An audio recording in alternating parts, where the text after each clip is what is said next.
And how would you like to pay for a trip to Disney World or Hawaii and not even get to go? Well, that's exactly what taxpayers in the state of Maine are doing. That's because welfare cash is being spent on that vacation instead of food. Steve Robinson, editor of the Maine Wire, joins us. Good evening, Steve. Good evening, Greta. And I understand there's been some, so you reported on this. What's going on with the welfare payments in the state of Maine? Well, our investigation uncovered that over the last 3 years, Maine welfare cards have been used in all 50 states, Puerto Rico, and the Virgin Islands. They've been used to access welfare cash at strip clubs, liquor stores, bars, and gambling facilities all over the country.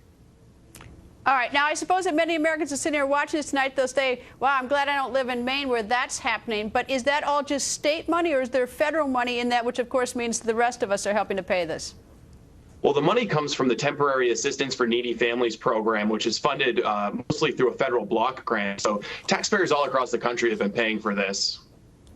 You know, it's interesting. I was looking at the numbers. It's 391,000 are on some form of welfare in the state of Maine, a population of about 1.3 million. That is about 31% of your state. Is that right? Yes, it's about 31% of our state, and it's set to grow if Democrats in the legislature get their way with another expansion of our medical welfare program known as Medicaid or MaineCare. All right.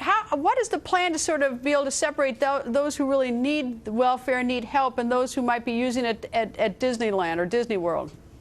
Well, Governor Paul LePage has made welfare reform a priority of his administration, and he has 3 bills in the legislature right now that would seek to tighten up the how easy it is to get on the welfare rolls. One of them would also place a geographic restriction so that these individuals wouldn't be able to use their EBT card as far away as, say, California or Hawaii.